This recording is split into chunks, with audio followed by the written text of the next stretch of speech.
On ne réalise pas à quel point nous, en tant que gens aujourd'hui, nous avons aussi crucifié et tué Jésus. Mais la bonne nouvelle, c'est qu'il est ressuscité. Et nous en sommes témoins. Parce que sinon, je ne pense pas qu'on viendrait ici, comme je l'ai dit en débutant la réunion, juste pour le fun. On dormirait un beau dimanche matin comme ça, dormir, malgré que moi, je n'aime pas dormir, mais on serait à la maison. Amen. Nous sommes tous témoins de sa résurrection. Amen. Amen. Écoutez, ce matin, content de vous voir. Vraiment content de vous voir ici. On va aller... Je pense qu'en 2024, je ne sais pas si vous allez être d'accord avec moi, je pense que les gens, ce qu'ils recherchent le plus, c'est des relations authentiques. Êtes-vous d'accord avec moi? En 2024, on écoute, là, moi je suis connecté sur la radio, parler, là, qu'on appelle, là, j'aime entendre les gens, comment ils se sentent. Et ce qu'on entend beaucoup parler, c'est les relations authentiques. Quand même, c'est ce qu'on entend beaucoup, mais il me semble que on entend ce message-là, mais on entend souvent que c'est difficile de faire confiance aux gens. Difficile de faire confiance au gouvernement. Difficile de faire confiance à la police. Les policiers ne sont même pas là. Ils sont en bas. Bon, je voulais faire une petite... Mais non, qu'est-ce que vous voulez? On dirait que c'est de plus en plus difficile d'avoir confiance aux gens qui nous entourent. Êtes-vous comme moi? On dirait qu'on vit dans ce monde-là où on nous dit qu'on valorise les relations authentiques, mais de plus en plus, les gens ont de la misère à se confier, ont de la misère à trouver des gens de confiance. Ah, il est là, mon policier. Je ne le voyais pas parce qu'il a changé de place. Ah non, OK, c'est moi. D'habitude, tu es là en arrière de moi, c'est ça, là. Et je pense qu'on est dans cette époque-là où les communications sont de plus en plus grandes, on entend parler de tout le monde, mais on se fait une idée sur tout et toutes les gens autour de nous. Il y a de plus en plus vous vous souvenez, pendant la pandémie, on a entendu ce mot-là beaucoup, de fake news. Et c'est vrai. De plus en plus, on découvre qu'il y a beaucoup de choses qui sont énoncées sur les réseaux sociaux, surtout sur les réseaux sociaux, que c'est l'intelligence artificielle qui a créé certaines choses. Il y a beaucoup de choses que c'est juste pour créer un peu la zizanie. On est dans un monde de tannants. Amen? Non, vous n'êtes pas d'accord? Là, réveillez-vous un matin, OK? Là, je ne l'ai pas dit encore, mais je suis excité, j'étais énervé un matin. Je ne sais pas pour vous, mais... Comme moi, je recherche chez un ami, ce que je recherche chez un frère, mon frère à moi, j'ai un frère, ce que je recherche chez une sœur, entre mari et époux, chez un mentor, quelqu'un qui est un modèle pour nous, un pasteur. C'est vrai que les pasteurs, on n'est pas des modèles, mais bon, bref. Un coach, un parent, ce que nous cherchons chez une personne en qui nous voulons établir une relation de confiance, qu'est-ce qu'on recherche le plus? Ce qu'on cherche, c'est que ce qu'il dit, il le fait. Êtes-vous comme moi? Moi, quelqu'un qui me dit, Norm, je vais être là à 8 heures. Arrive à 8. Essaie d'arriver avant, parce que moi, je vais être prête une demi-heure avant. Mais ce qu'on recherche chez des gens, pour établir des bonnes relations de confiance, c'est ce que la personne te dit, elle le fait. Exemple, mon ami, mes amis précieux que j'ai autour de moi, s'ils viennent me voir en me donnant des conseils, mais qu'eux ne font pas ce qu'ils me disent de faire, comment je peux établir une relation de confiance? Et on dirait que dans notre société aujourd'hui, on dirait qu'on entend beaucoup qu'est-ce qu'on doit faire, mais ce que nos yeux voient ne sont pas nécessairement le résultat de ce qu'on entend. Right? Et c'est pour cette raison-là que la génération dans laquelle on vit aujourd'hui, on est suspicieux, on est toujours en train de douter de ce que les autres disent ou comment les autres réagissent. En tout cas, bref, c'est peut-être moi qui panique, mais c'est comme ça. Mais par contre, je pourrais vous dire une chose qui n'a pas changé depuis 2000 ans, qui est toujours resté pareil, c'est que Jésus, lui, il est la personne qu'il dit être. Il est ce qu'il dit être. Et c'est la personne que moi j'ai découvert dans les 30 quelques dernières années qui a toujours été fidèle, qui m'a jamais menti, qui m'a jamais trompé, qui m'a jamais dit quelque chose dans les Écritures et qui a fait le contraire. Jamais. Y en a-t-il quelqu'un que Jésus a fait le contraire de ce qu'il vous a dit? Levez la main. J'aime ça, mettre ta main, c'est pas tenu. Donc, le titre du message ce matin, Jésus, l'ami des pécheurs. C'est mon ami, parce que je suis pécheur. J'ai été sauvé. Le Seigneur a effacé mon péché, mais dans ma chair à tous les jours, jusqu'au jour où Christ va me ramener à lui, je vais agir comme un pécheur. Je tends, j'essaye de ne pas agir comme un pécheur. Amen? Amen? J'espère que c'est votre objectif, de plaire à Dieu, de mettre en place ce qu'il nous écrit afin qu'on soit le plus possible irréprochable. Mais la réalité, on parlait ce matin avec deux autres gars qui ont... Un gars qui a un homme qui sait qu'il a une fille, puis un autre qui appréhende de savoir s'il va avoir Jérémie. Il ne sait pas si c'est une fille encore ou un garçon dans le ventre. Puis on disait à quel point on est, par rapport à nos filles, on est protecteurs. Y en a-t-il qui ont des filles ici? On est protecteurs, les messieurs, Puis je disais au gars, j'ai dit, Jésus demandait à Dieu, je ne sais pas combien de fois pardon de tous les scénarios que je me suis fait dans ma tête. Tu sais, pour brider le gendre, là, tu sais.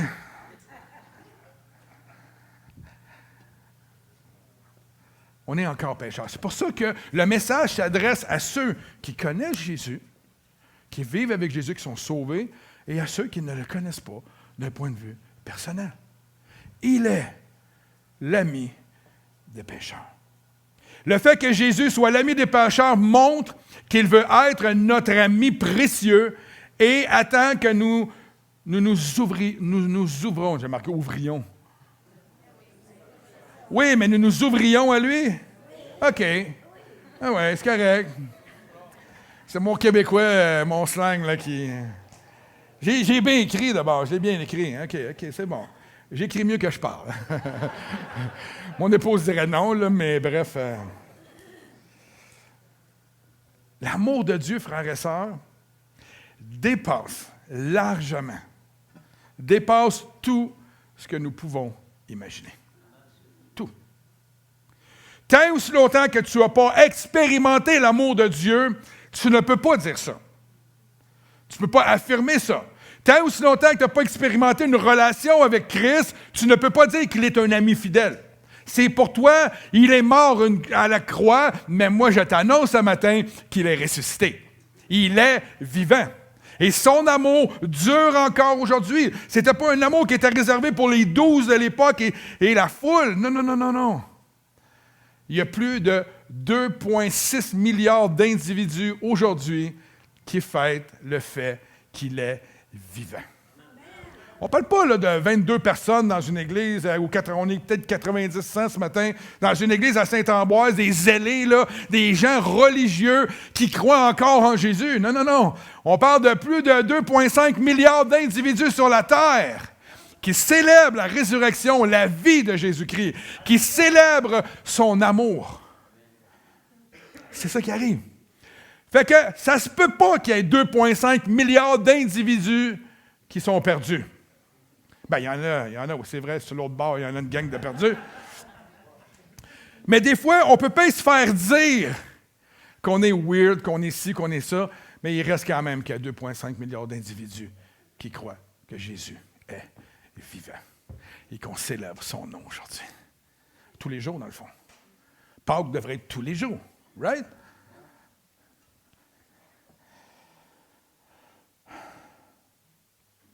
Son amour, il nous l'a prouvé par son incarnation. Le fait qu'il a quitté le ciel, son royaume, pour naître comme un enfant. Il aurait pu naître comme un roi tout de suite établi. Non. Il est venu comme un enfant vulnérable. Il n'est pas arrivé dans un château. Il est arrivé au Marriott. Bang! Dans la chambre luxueuse. Non. Il est arrivé dans une mangeoire. Dans une étable. Du moins, c'est ce qui est écrit. Il a quitté son royaume pour venir comme un enfant sans défense afin de grandir au milieu de nous et de faire l'expérience de la vie parmi nous, mais comme nous. C'est ça la beauté de mon Dieu. Il nous offre un aperçu de sa profondeur, la profondeur de son amour par ça. C'est incroyable. Plus encore, on ajoute sa mort entièrement sacrificielle sur la croix, alors que lui, il n'avait jamais péché, alors que lui, il n'avait jamais été coupable de rien. Il nous a tellement aimés qu'il est allé jusqu'au bout. Il a demandé au Père, « Père, as-tu une autre solution? Peux-tu éloigner cette coupe-là? Ça va faire mal, là. À ensuer des grumeaux de sang, à souffrir. » Il savait ce qui s'en venait pour lui. Mais malgré qu'il savait, il a décidé d'aller jusqu'au bout. Quel amour! Pensez-y, serions-nous prêts, nous, à offrir notre vie comme ça? Tu sais, des fois, on dit « Ah, moi, je serais prête à... » J'ai déjà pensé au scénario, ça, je vais vous amener dans ma tête 2 minutes. Quand j'étais à l'église de Ville-la-Salle, on entendait souvent à l'époque, là, quand je suis venu au Seigneur au début, bon, je venais d'un milieu criminalisé un petit peu, puis tu sais, c'était comme des gangs de bombes, là. Et on était prêts à se sacrifier les uns pour les autres dans notre mentalité. Et quand je suis venu au Seigneur, je m'imaginais, vous allez dire, il est fou.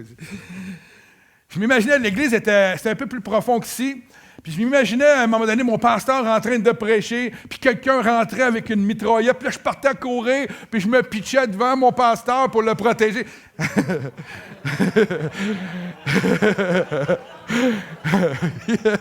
J'ai essayé, j'ai jamais compté ça, même pas ma femme, elle m'aurait pas marié. Mais voici pourquoi j'ai pensé souvent à ça. Essayez-les pas, parce que je vais être obligé de le faire. Puis là,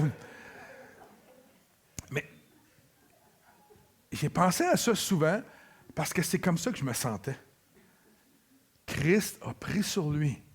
Il s'est placé devant la mort que je suis supposé d'avoir et d'hériter pour l'éternité. Puis il l'a pris à ma place. Donc, j'étais prêt, tellement zélé au début de ma vie chrétienne. Je le ferais-tu encore aujourd'hui?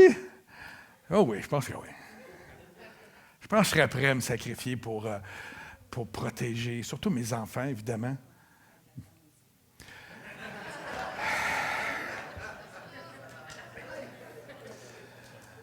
Ouais, c'est sûr, chérie. Elle me met tout le temps dans une situation comme ça, hein, tu sais, parce que...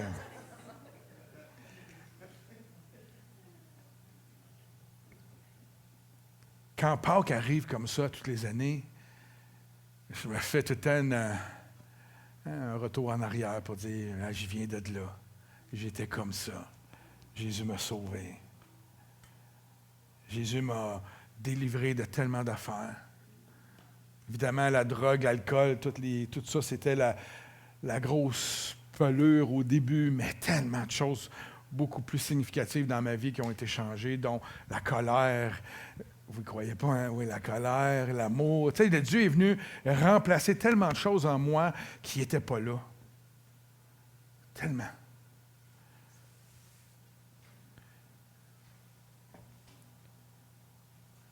Il a fait ça parce qu'il est l'ami des pécheurs. Jésus a dû venir vivre dans un monde déchu, dépravé. C'est ça la réalité. Et on en parlait ce matin, comment ça devait être souffrant pour lui qui a créé chacun d'entre nous, de venir vivre au milieu de nous et de voir de ses yeux, de ressentir la douleur, de ressentir toute la peine que les gens ont, et même les gens qui refusaient son nom. Ça devait être tellement souffrant. Dans Romains 3, 23, ça dit « Tous ont péché, sont privés de la gloire de Dieu. » Il est venu dans un monde, et c'est ce qu'il voyait autour de lui. Tous étaient pécheurs.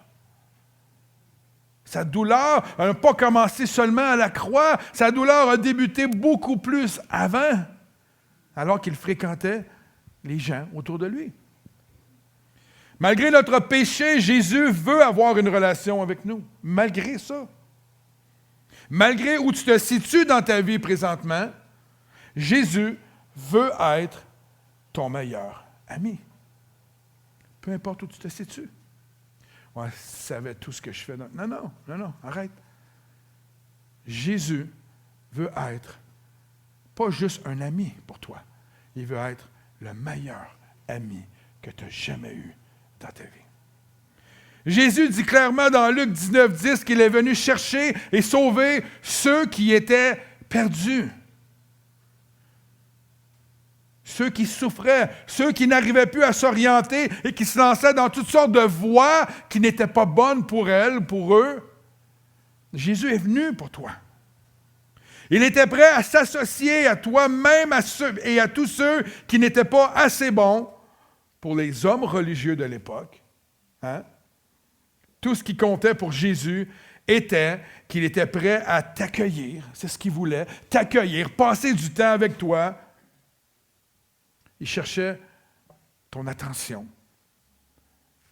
Il cherchait à t'aimer simplement et à communiquer son amour. Ça, c'est le Jésus que je connais. Parce qu'encore aujourd'hui, quand je tombe, je ne sens pas un jugement. Je sens que Jésus m'aime. Quand je tombe, puis que je me sens honteux devant Dieu, je ne sens pas un Dieu qui me juge. Je sens un Dieu qui me regarde avec compassion, avec amour. Puis il dit, je te comprends, je n'approuve pas ce que tu fais. Tu m'as demandé pardon, tu es tout pardonné. Mais je t'aime. Tu es mon précieux Fils. Ça, c'est le Jésus que je connais. Est-ce que c'est le Jésus que vous connaissez? Wow! Il change tout. De ne pas sentir la honte sur toi te pousse à aller vers lui. Quand je n'étais pas chrétien, je vivais la honte sur moi. Et ça me poussait à faire des choses qui étaient éloignées de Dieu. Quand on se sent aimé, on fait des choses pour plaire à celui qui nous aime. Amen. Si tu es dans ce lieu ce matin, sache qu'il y a beaucoup de voix dans ce monde. Diront au sujet de Jésus toutes sortes de mensonges.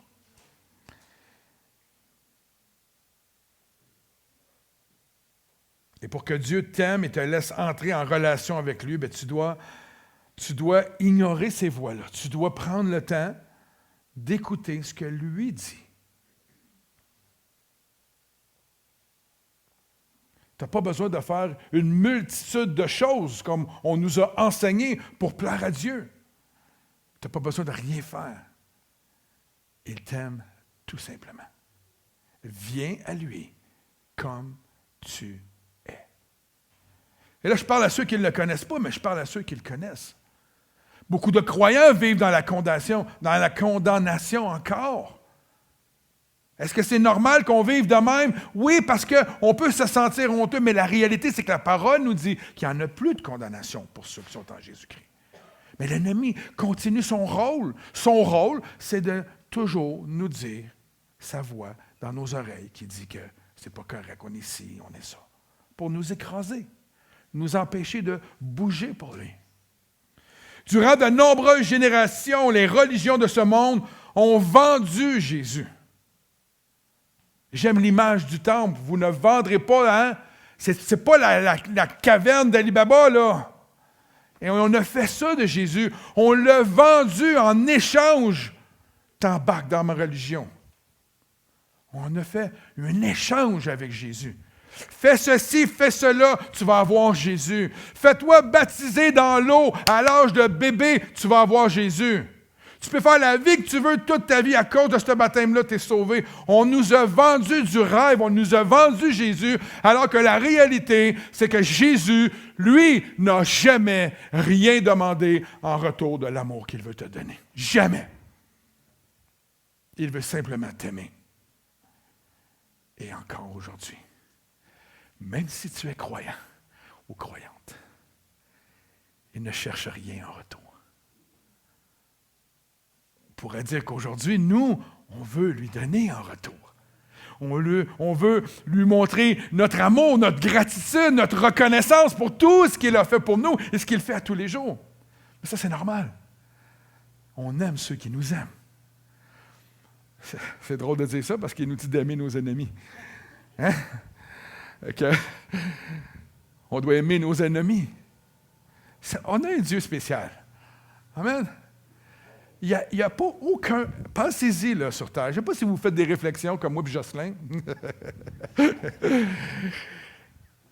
Jésus, il n'y a rien de comparable à lui.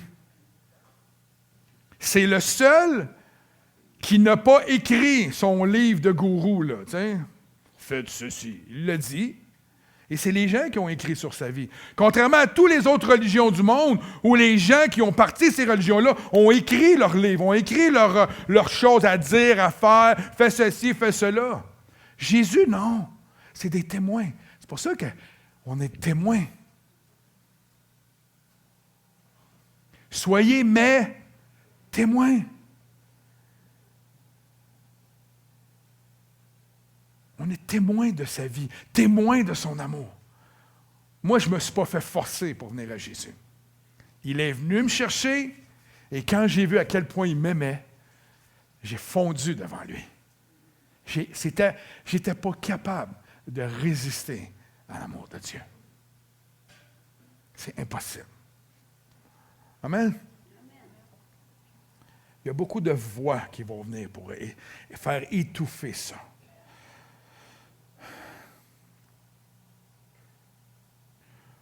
Aujourd'hui, je te dis que ce que Jésus a dit réellement, c'est ce qu'on va voir. Jésus a dit qu'il n'était pas venu appeler les justes, mais les pécheurs. C'est ce qu'il a dit. Et dans Matthieu 9, au verset 10 à 13, il dit ceci.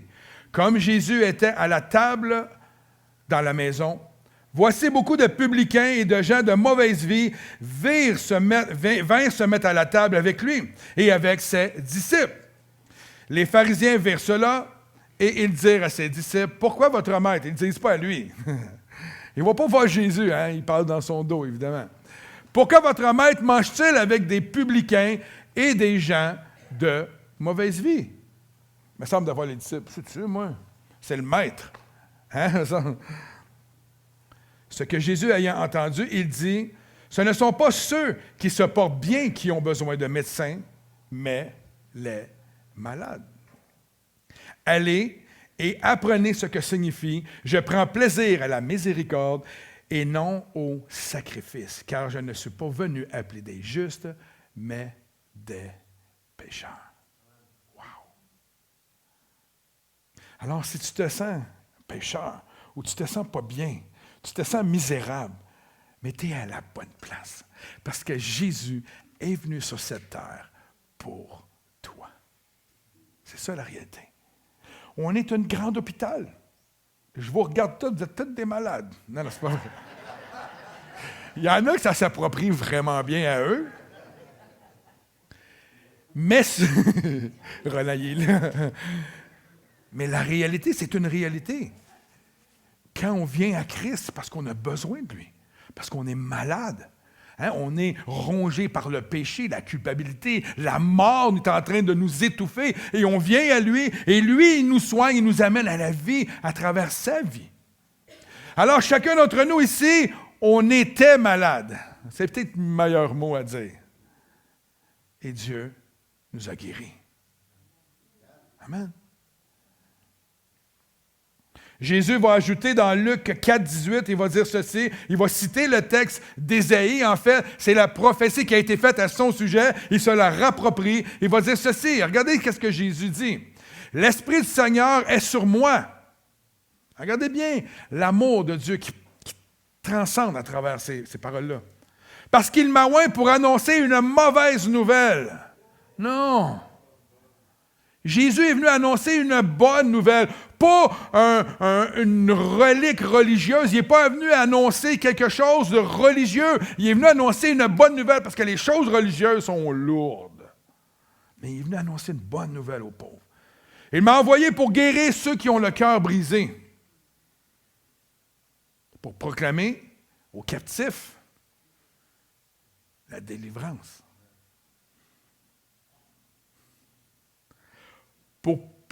Et aux aveugles, le recouvrement de la vue pour renvoyer libres les opprimés. C'est beaucoup d'amour. Pour publier une année de grâce du Seigneur.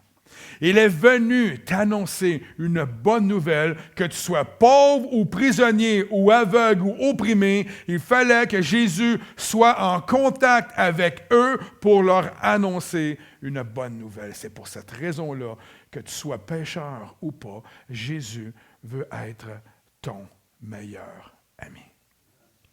Il veut être collé sur ton cœur. Parce que quand tu prends des mauvais choix, il veut être là pour te dire, attention à ça. Il est là pour ça. C'est un merveilleux conseiller. Amen. Jésus ne cautionnait pas le péché encore aujourd'hui. Il ne participait pas au comportement destructeur des pécheurs, mais il était l'ami des pécheurs. Il y a une différence.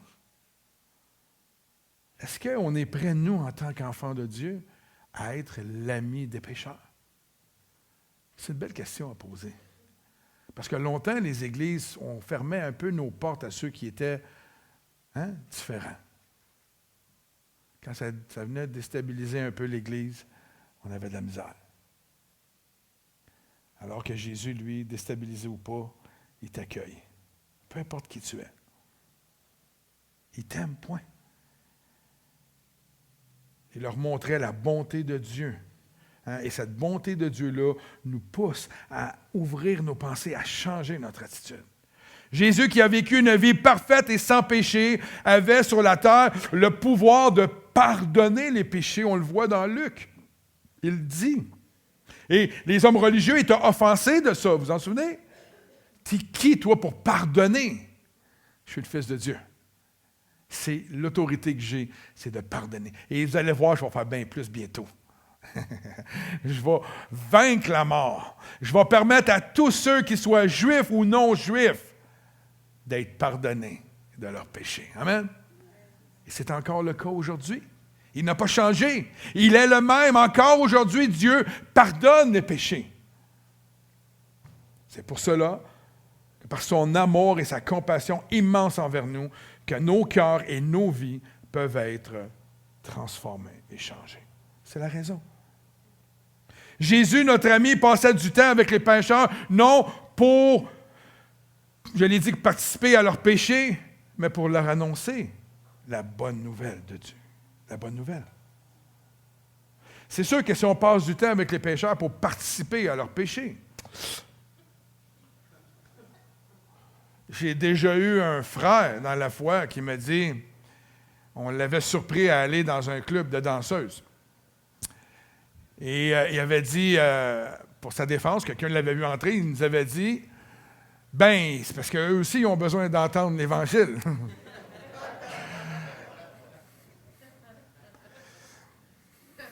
Mais il dit, le Seigneur m'a dit que je devais aller là.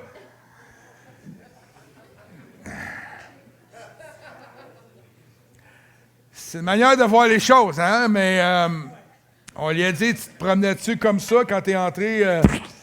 Hey, excusez-moi, je veux vous parler. Non, excuse. C'est drôle, puis en même temps, c'est pathétique. On n'est pas appelé à participer au péché des gens. Mais par contre, je vous dis, on est appelé à vivre, à être amis avec les pécheurs. Peu importe qui ils sont. C'est le rôle qu'on a à jouer ici dans ce monde. Parce que si on n'est pas proche de ceux qui ont besoin d'entendre la bonne nouvelle, comment vont-ils l'entendre? Si on se tient seulement avec les gens de bonne réputation ou les gens chrétiens seulement, comment on peut amener un message de la bonne nouvelle? Comment on peut leur dire qu'ils sont précieux, qu'ils sont aimés? C'est en étant en relation avec eux. C'est pas toujours facile. Pas toujours facile. Beaucoup de pécheurs ont été transformés dans la parole de Dieu. Ici, tous ont été transformés. Amen. Je pourrais vous demander tout votre témoignage ce matin, ça serait intéressant. On devrait se faire une matinée de témoignage. Mais Zachée est un bon exemple. On connaît Zachée? Luc 19, 1 à 10 dit ceci. Jésus était entré dans Jéricho, traversait la ville. Et voici un homme riche appelé Zachée, chef des publicains, donc comme le big boss des voleurs. Cherchait à voir, il voulait voir Jésus. Qui était Jésus? Mais il ne pouvait pas y parvenir à cause de la foule, car il était de petite taille. Il courut en avant et monta dans un sycomore, qui est un arbre, pour le voir, parce qu'il devait passer par là. Mais regardez ce qui est intéressant. Ce que j'aime aussi, là, c'est que lui cherchait à le voir. Il voulait voir qui il était. Il entendait parler de Jésus. Il voulait voir c'est qui ce Jésus-là. Lorsqu'il fait arriver à cet endroit, l'endroit où Zachée est perché dans l'arbre, il s'arrêtait, il lève les yeux, il dit, « Zachée, hâte-toi de descendre, car il faut que je demeure aujourd'hui dans ta maison. » Zachée se hâtait de descendre et le reçut avec joie. Wow!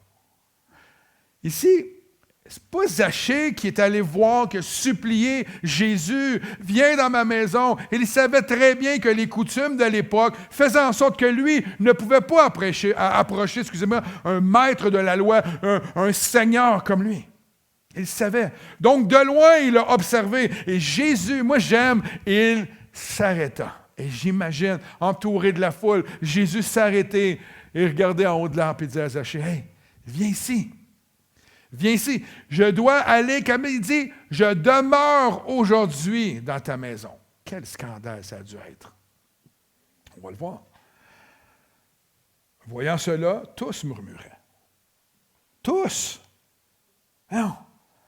Celui qui a guéri des malades, celui qui pardonne les péchés, celui qui fait tant de choses, qui a un enseignement extraordinaire, il demande au pire des pires de descendre. Puis là, il y a Matthieu à côté de Jésus qui dit finalement, il y en a un autre de ma trempe.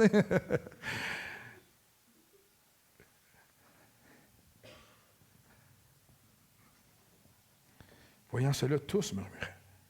Il est allé loger, vivre, dormir chez un homme pécheur. Mais Zachée, se tenant devant le Seigneur, lui dit, « Voici, Seigneur, je donne aux pauvres la moitié de mes biens, et si j'ai fait tort de quelque chose à quelqu'un, je lui rends au quadruple. » Et souvent, on ne s'arrête pas ici sur la signification de ça.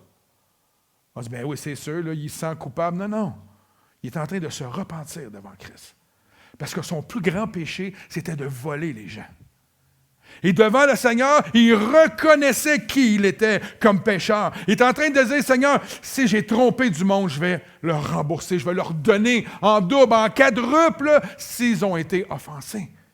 Parce que j'ai fait.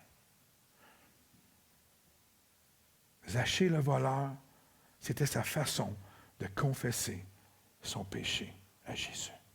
Pourquoi? Pourquoi Zachée a eu l'occasion de pouvoir confesser? Pourquoi? Parce que Jésus est allé chez lui. Si Jésus avait passé sur le chemin, « Salut Zachée », puis il continue son chemin, qu'est-ce qui est arrivé avec Zachée? Aurait-il couru après Jésus comme la femme avec la perte de sang pour toucher son vêtement ou aller au-devant de lui et dire « Viens chez moi, je ne sais pas. » L'histoire ne le dit pas. Mais la réalité, c'est qu'il a pu confesser son état de qui il était lui devant le Seigneur, devant le Sauveur du monde, parce qu'il s'est senti aimé. C'est ça la réalité. Il ne s'est pas senti jugé. Alors que tous les autres murmuraient, tous les autres le jugeaient, lui, il est allé manger et se loger chez Zachée. Amen. Regardez ce que Jésus dit. Le salut est entré aujourd'hui dans cette maison. Il parle de lui, mais il parle également du fait qu'il s'est confessé. Parce que celui-ci est aussi un fils d'Abraham. Car le Fils de l'homme est venu chercher et sauver ceux qui étaient perdus. Mais il est important ici, là, le fils d'Abraham. Parce que tous les êtres humains qu'il y a sur terre, pécheurs ou pas pécheurs, sont des fils d'Abraham, qui ont besoin, eux aussi, d'entendre parler du message de la bonne nouvelle. Amen. Ce sont les ennemis de Jésus qui l'appelaient l'ami des pécheurs. Comme une insulte, mais pour sa gloire et notre pardon éternel, Jésus, savez-vous quoi? Il l'a tenu ferme. Il est devenu un ami plus attaché qu'un frère. Comme on voit dans les Proverbes, hein, c'est ça que ça dit.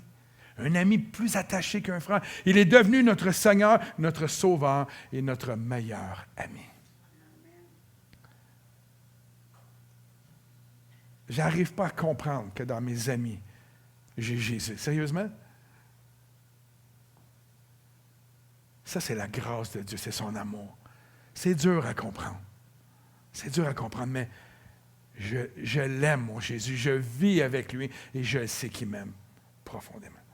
Alors, le texte probablement le plus populaire de tous les temps, Dominique l'a cité ce matin, qui est populaire parce qu'il passe à la TV, dans les matchs de football, de basketball, on le voit avec des écrans dans Jean 3,16. Ça prend tout son sens. Lorsqu'on sait que Dieu nous aime vraiment, que Jésus est venu pour les pécheurs, quand ça dit « Car Dieu a tant aimé le monde qu'il a donné son Fils unique afin que quiconque croit en lui ne périsse point », c'est la promesse de l'Éternel, de Dieu. J'ai donné mon Fils pour que personne ne périsse. Ça aurait été particulier que Jésus choisit les gens envers qui il aurait fait le ministère. Non, il est allé vers tous ceux qui ont des oreilles pour entendre, mais qu'ils aient la vie éternelle. Dieu, en effet, n'a pas envoyé son Fils pour qu'il juge le monde, mais pour que le monde soit sauvé par lui. C'est intéressant. L'amour de Dieu. Alors maintenant que tu sais que Jésus est le Fils de Dieu, voici ce que déclare la parole. Il y a de bonheur, là, j'avais le goût de vous partager ce texte-là, c'est mon texte, un de mes textes préférés, qui dit ceci, au commencement était la parole. Et la parole était avec Dieu, et la parole était Dieu. On parle de qui ici? On parle de Christ. C'est lui qui a créé les choses dans le ciel. Et là, je voulais faire un parallèle avec le texte de la Genèse, mais ça aurait été trop long ce matin.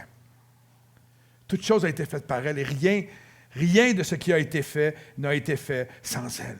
Alors, imaginez Jésus qui a créé toutes choses, être en présence de ceux qui sont pécheurs, de ceux qui souffrent, de ceux qui boitent, de ceux qui sont aveugles, de ceux qui sont opprimés, de ceux qui sont possédés. Comment il se sentait devant ça? Je vois ma fille souffrir. Je me sens bouleversé. Imaginez tous ces enfants autour de lui. Cette lumière était la véritable lumière qui, en venant dans ce monde, éclaire tous les hommes. C'est la volonté d'être dans ce monde, parmi nous. Elle était dans le monde et le monde a été fait par elle et le monde ne l'a point connue. Elle est venue chez les siens et les siens ne l'ont point reçue. Mais le verset 12, c'est mon verset, c'est la bout préférée. Mais à tous ceux qui l'ont reçu. Zachée l'a reçu. Amen.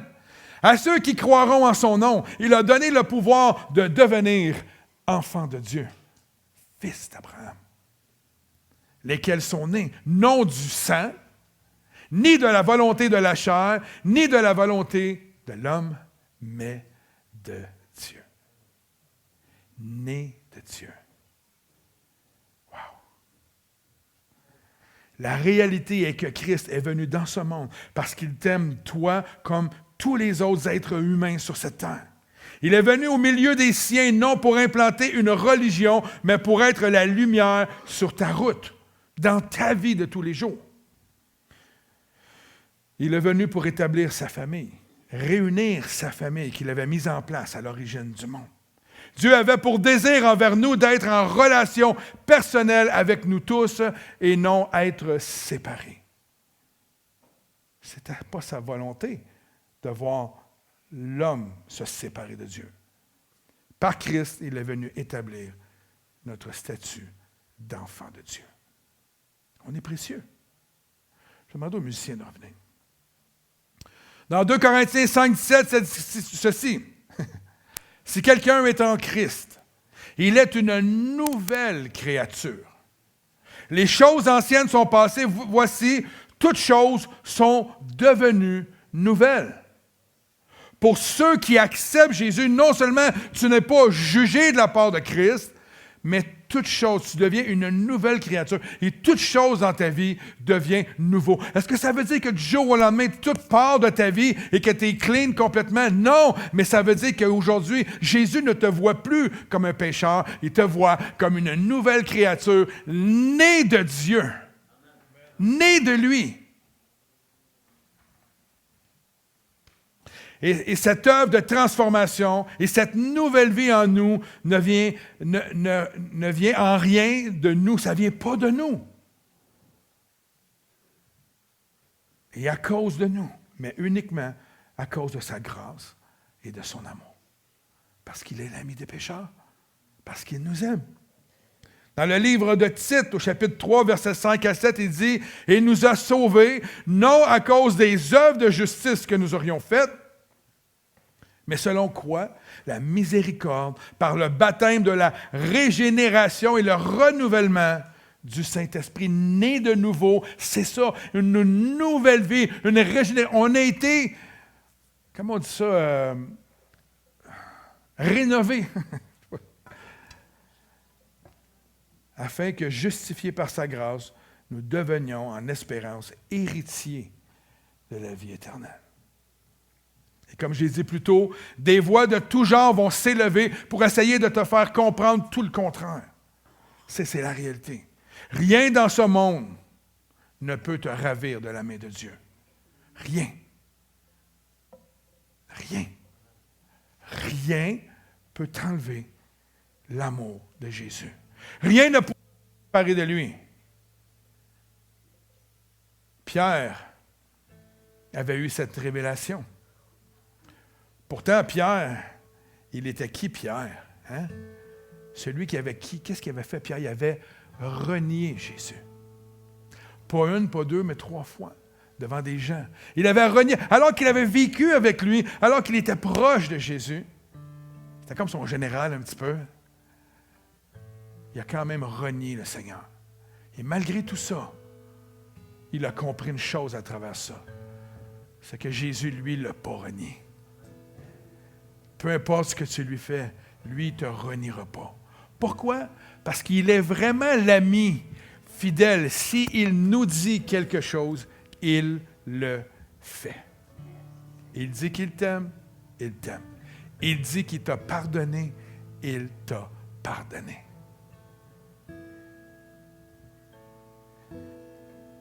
Pierre va écrire dans le livre de 1 Pierre 1, « Béni soit Dieu ». Regardez comment il l'a compris, comment il a saisi l'ampleur, la grâce de Dieu. « Béni soit Dieu, le Père de notre Seigneur, Jésus-Christ, qui, selon sa grande miséricorde, nous a régénérés. » Nous a... J'essaie de trouver le mot, je n'ai pas le bon mot, là.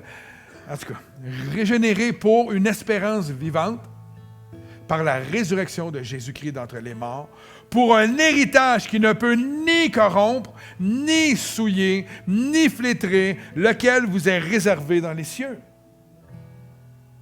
À vous qui, par la puissance de Dieu, êtes gardés par la foi, pour le salut, prêt à être révélé dans les derniers temps.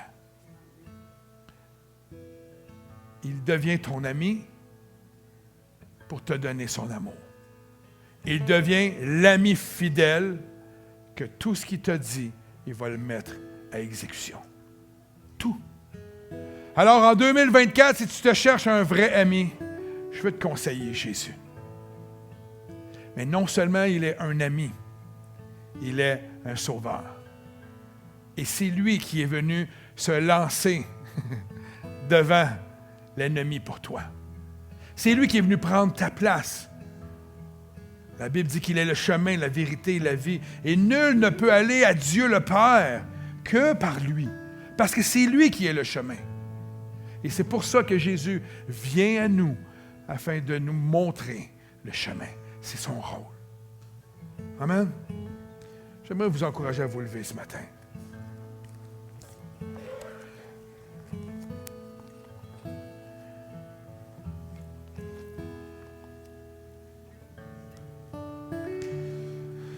Alléluia.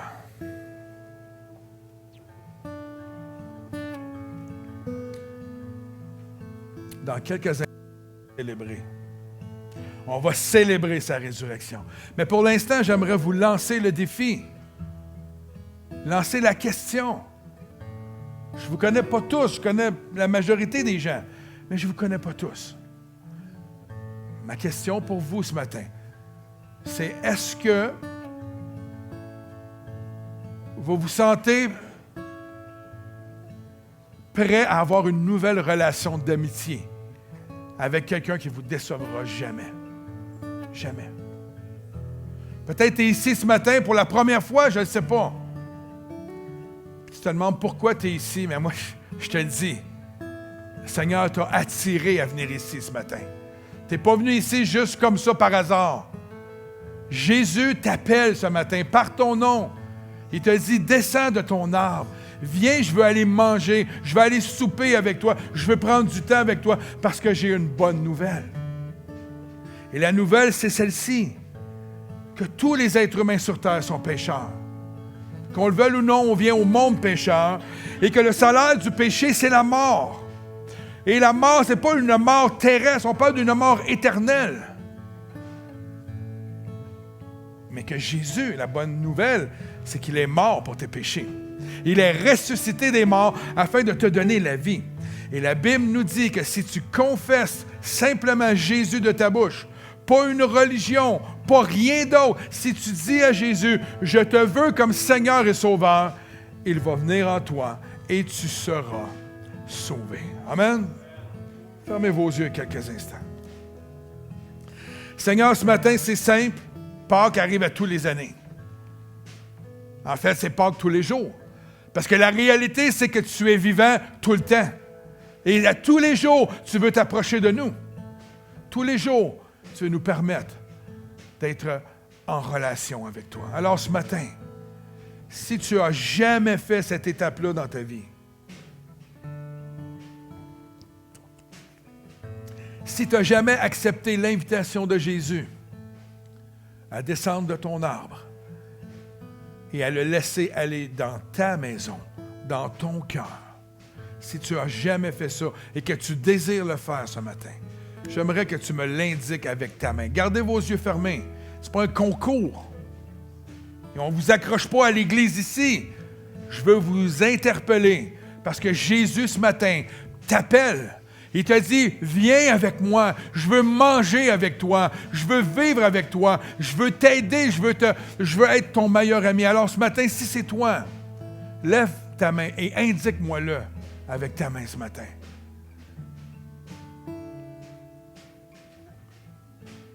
Alléluia, Jésus. Alléluia, Jésus. Gloire à toi, Jésus.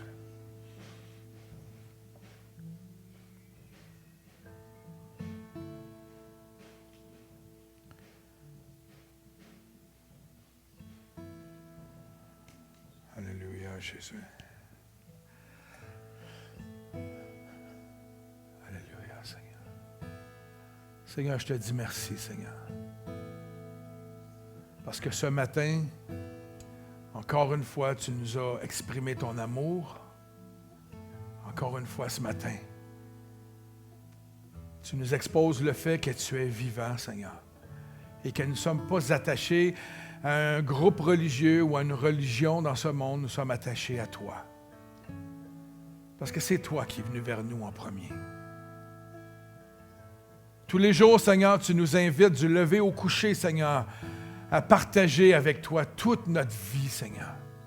Tous les moments, tous les instants de nos vies, Seigneur. Seigneur, tu es l'ami fidèle. Et tu fais ce que tu dis, Seigneur. Et ça, Seigneur, de nos jours, en 2024, c'est tellement précieux.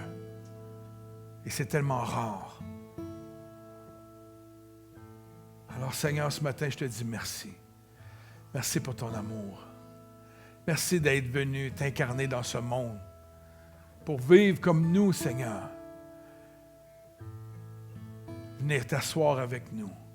Et aujourd'hui, dans ta grande bonté, tu nous as envoyé ton esprit pour que cela puisse continuer jusqu'à la fin, ta parole dit.